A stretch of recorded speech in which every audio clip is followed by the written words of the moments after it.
Ketika saat pertama kali melihat wujud asli sayap putih, Lopeng langsung terpesona. Sayap itu memancarkan kekuatan yang sebanding dengan harta karun terkuat alam semesta. Meskipun tubuhnya dipenuhi 3 bekas luka besar akibat pertempuran purba, aura yang dipancarkannya masih mampu mengguncang ruang dan waktu. Namun roh sayap putih ternyata sangat licik. Dia berpura-pura lemah, menipu Lopeng agar mengorbankan harta karun tertinggi untuk memulihkan lukanya.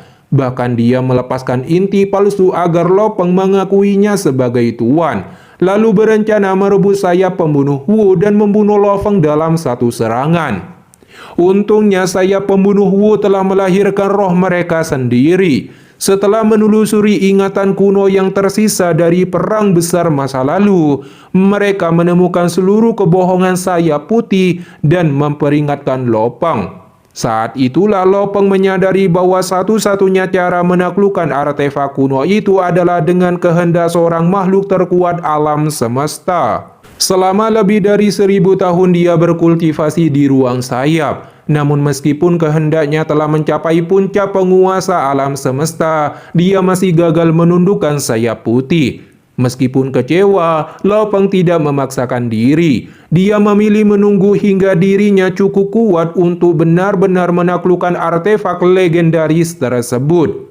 Sebelum pergi, sayap pembunuh Wu mengajukan permintaan mengejutkan. Dia ingin melahap sumber cahaya milik sayap putih. Sumber itu adalah lautan kekuatan ilahi yang ditinggalkan pemilik sebelumnya.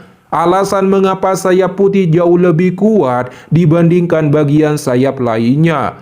Dengan bantuan Lopeng, sayap pembunuh Wu mulai menyerap sumber cahaya tersebut tanpa henti. Kekuatan purba mengalir deras seperti banjir kosmik. Luka-luka sayap pembunuh Wu pulih sepenuhnya, lalu mereka mengalami evolusi besar dan naik menjadi harta karun tertinggi sejati. Kekuatan kerajaan emas juga mengalami peningkatan dan kini mampu menyaingi harta pertahanan paling menakjubkan di alam semesta. Namun kejutan sesungguhnya baru saja dimulai. Saat menguji kekuatan kerajaan emas, Lopeng secara tidak sengaja menemukan lorong kedua yang tersembunyi jauh di dalam ruang sayap. Lorong misterius itu mengarah menuju wilayah yang belum pernah diketahui siapapun.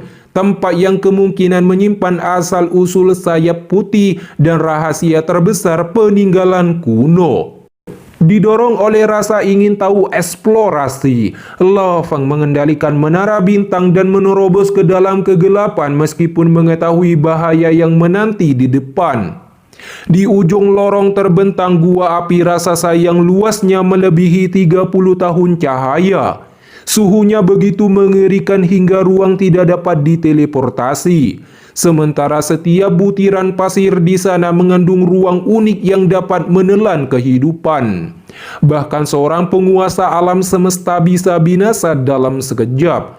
Namun di tengah wilayah kematian itu, Lopeng menemukan sesuatu yang mengejutkan. Bekas cakaran manusia pada pilar batu purba. Saat tangannya menyentuh jejak tersebut, ruang bergetar hebat. 2 sosok dewa sejati perlahan muncul dari kehampaan. Mereka adalah Ji Fanzi dan Dan Zhezili.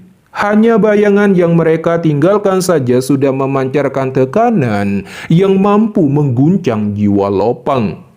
Kedua dewa sejati itu kemudian mengungkap rahasia perjalanan mereka melintasi 3 siklus reinkarnasi, serta alasan mereka meninggalkan warisan dan harta karun di tempat ini.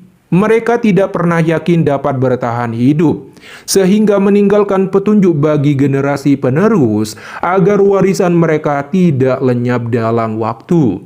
Mengikuti petunjuk yang ditinggalkan 2 ekstensi agung tersebut, Lopeng akhirnya memperoleh 2 harta karun kuno yang tak ternilai harganya. Pada saat itu dia menyadari bahwa apa yang tersembunyi di balik ruang sayap bukan sekedar peninggalan kuno, melainkan jejak para dewa sejati yang telah berdiri di puncak alam semesta. Pertama, dia mendapatkan token krem kapal kosmik, warisan sejati Ji Fanzi, yang menyimpan seluruh harta serta teknik kultivasinya. Yang kedua adalah diagram penarik benang kapal kosmik yang lengkap. Peta agung yang mencatat setiap peluang dan bahaya di wilayah paling misterius alam semesta. Jauh lebih sempurna daripada diagram puncak miring. Menyadari nilai kedua harta itu mampu mengguncang era, Lopeng tidak berani lebih lama. Ia segera menelusuri kembali jalur yang telah dilaluinya, memasuki ruang sayap, lalu menebus lorong tirai air hingga kembali ke alam luar alam puncak. Namun pencapaiannya tidak hanya menguntungkan dirinya sendiri. Berkat fragmen diagram puncak miring yang sebelumnya direbut Lopeng dari penguasa Yenau, pendiri kapak raksasa akhirnya menemukan harta karun tertinggi umat manusia, kapak ilahi. Kabar itu mengguncang seluruh ras manusia. Dengan senjata tertinggi tersebut di tangan, pendiri kapak raksasa kini memiliki kekuatan untuk menghadapi ras iblis secara langsung dan tidak lagi gentar terhadap para makhluk terkuat di alam semesta.